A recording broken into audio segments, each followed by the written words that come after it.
Where does banking stand today, and how has it reached this point? Fourth quarter 2008. The financial crisis triggered by Lehman's collapse plunges banking into a 5-year time warp, and its survival will depend on recovering capital levels. First quarter 2014. Banking emerges from that warp. It intends to recover its usual highly profitable transactions with captive and weak customers who are mortgaged and who have little to choose from other than traditional banking. But what has happened to customers in those 5 years?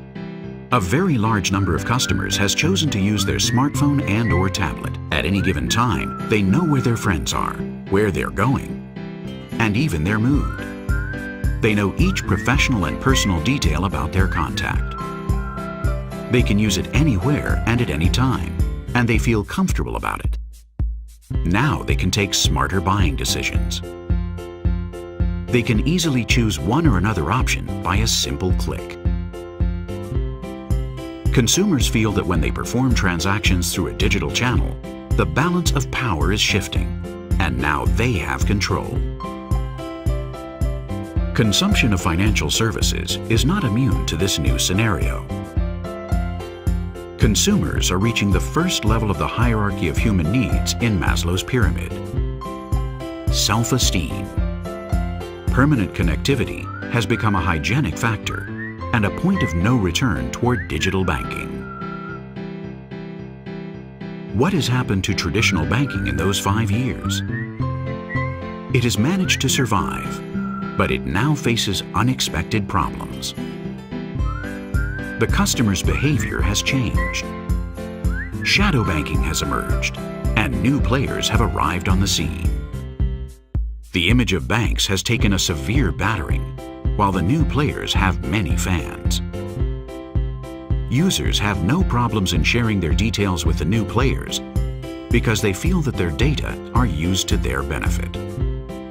Also, they recommend these new players to their friends. Meanwhile, traditional banks are being slow to respond to this situation because of banking regulation, inflexible legacy systems which are expensive to maintain. Banks have cut back their IT budgets. Banks' unwieldy organizational structures. Banks are not used to dialoguing with customers, and the gulf between them is growing wider and wider. Faced with this situation, banks want to go back to their pre-Lehman status and stress the need for face-to-face interaction in branches. Customers steer clear of the traditional banking system and begin to look for other options. It's against this background that we see new players emerge.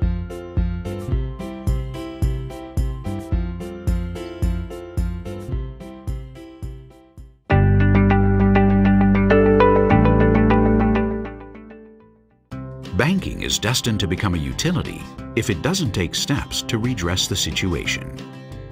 How is the customer's behavior going to evolve in the coming years?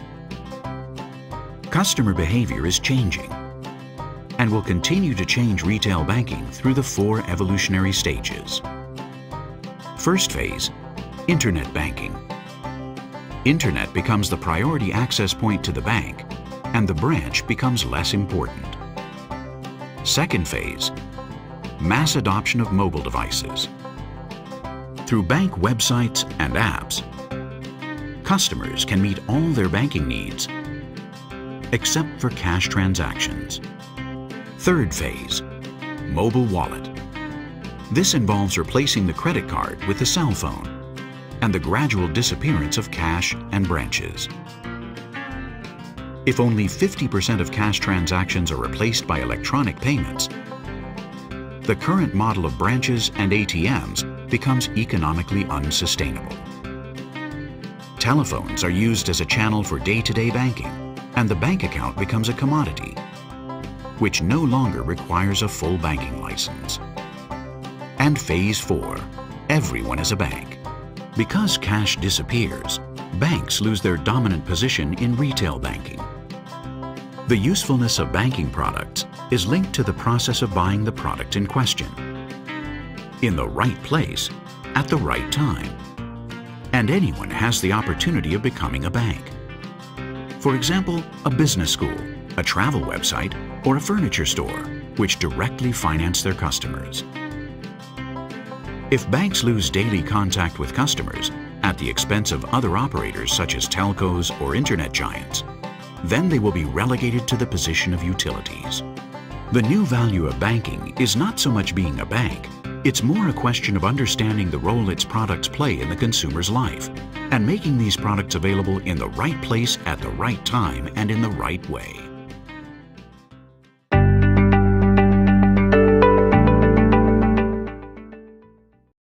Banking has the means to change its destiny, although every day it has less and less room for maneuver. Banking is able to take a step closer to its customers by adopting the new methods already used by new players, focusing on the user experience via big data and the use of social media.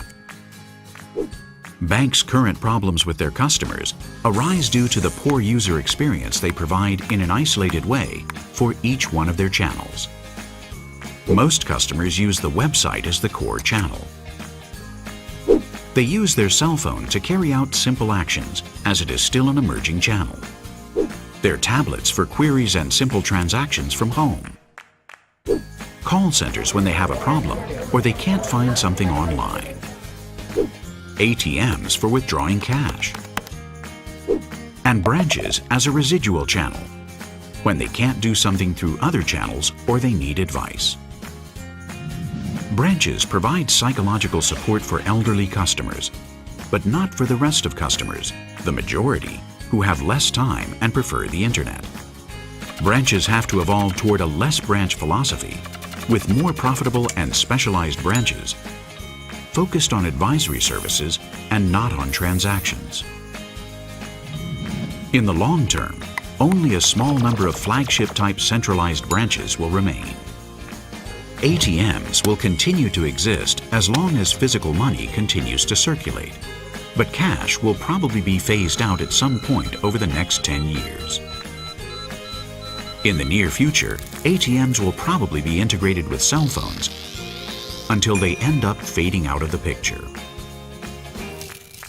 However, thanks to technology, consumers are starting to use new practices to purchase or hire a service.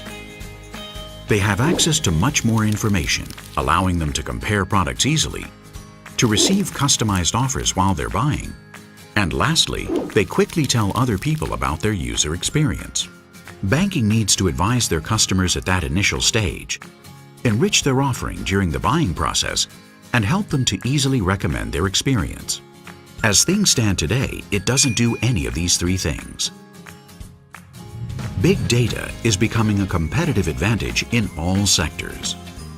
In addition to this, storage and computing costs have also fallen significantly, turning big data into smart data as a differential element. Banks have more valuable details about their customers than any other company in any other sector. And one way to fight off these new players is monetizing this information. Banks can use their data to their advantage with two objectives. One, to improve their customer segmentation, to be more operational, or to optimize income from services.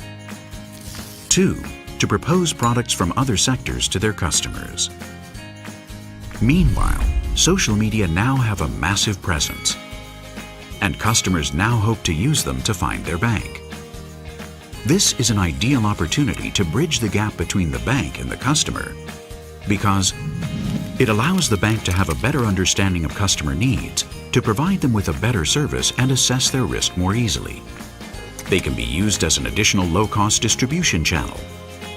They provide a higher level of security and communication, which means a better service for customers. However, banks have to overcome a number of challenges if they are to take advantage of social media. It is a very large and dynamic area, and one which is still confusing. It is essential to properly manage regulatory compliance in protecting customers' data. It is important to communicate in a sensible and coherent way something which proves difficult with the high levels of participation to be found on these networks.